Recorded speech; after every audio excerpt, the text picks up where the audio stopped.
হঠাৎ অসুস্থ হয়ে হাসপাতালে ভর্তি আছেন ঢাকা ৮ আসনের সংসদ সদস্য, প্রধানমন্ত্রী রাজনৈতিক উপদেষ্টা ও বিএনপির স্থায়ী কমিটির সদস্য মির্জা আব্বাস। তার শারীরিক অবস্থা এবং সাম্প্রতিক রাজনৈতিক প্রেক্ষাপটে সামাজিক যোগাযোগ মাধ্যমে বিস্ফোরক মন্তব্য করেছেন অভিনেত্রী ও গত নির্বাচনে ঢাকা ৮ আসনের এমপি প্রার্থী মেঘনা আলম।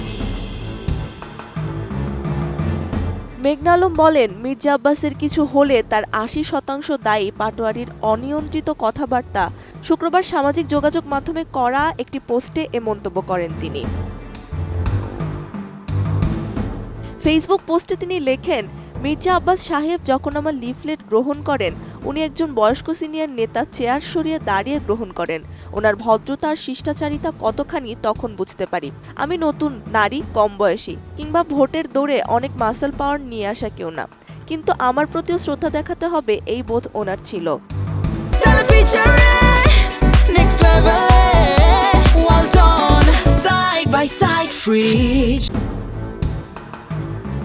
পোস্টে তিনি উল্লেখ করেন, মির্জা আব্বাস নিজেই একসময় তাকে জানিয়েছিলেন তার বিরুদ্ধে ২ শতাধিক মামলা রয়েছে। তবুও সেই সময় তিনি তাকে সাহস দিয়ে বলেন, এসব ভুয়া মামলায় ভেঙে পড়ার কিছু নেই। এমনকি সম্প্রতি পাটোয়ারির একটি মন্তব্যে মির্জা আব্বাসের ছেলেকে জড়িয়ে কথা বলার বিষয়টিও তুলে আনেন তিনি জানান, সন্তানের বিষয়টি মানুষের জন্য অত্যন্ত সংবেদনশীল, তাই এ ধরনের মন্তব্য করা পাটোয়ারির ঠিক হয়নি।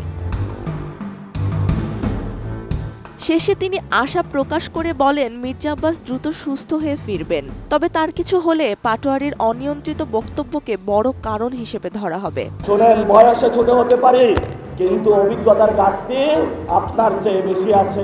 আলোচিত অভিনেত্রী মেঘনা আলম ত্রয়োদশ জাতীয় সংসদ নির্বাচনে ঢাকা ৮ আসনে গণ অধিকার পরিষদের এমপি প্রার্থী হিসেবে ছিলেন। তিনি ঢাকা ৮ আসনে ২ হেভিওয়েট প্রার্থী, প্রধানমন্ত্রী রাজনৈতিক উপদেষ্টা ও বিএনপির স্থায়ী কমিটির সদস্য মির্জা আব্বাস এবং জাতীয় নাগরিক পার্টির মুখ্য সমন্বয়ক নাসির উদ্দিন পাটোয়ারির বিপরীতে ছিলেন। ঢাকা ৮ আসনে মির্জা আব্বাস ৫৯,৩৬৬ ভোট পেয়ে সংসদ সদস্য নির্বাচিত হন। তার নিকটতম প্রতিদ্বন্দ্বী জাতীয় নাগরিক পার্টির মোহাম্মদ নাসির উদ্দিন পাটোয়ারি পান ৫৪,১২৭ ভোট। অন্যদিকে মেঘনা আলম পান ৬০৮ ভোট। নির্বাচনের আগে ও পরে আব্বাসকে নিয়ে পাটোয়ারির করা বিভিন্ন আলোচনা সমালোচনা ব্যাপকভাবে সাড়া ফেলেছিল জনগণের মাঝে।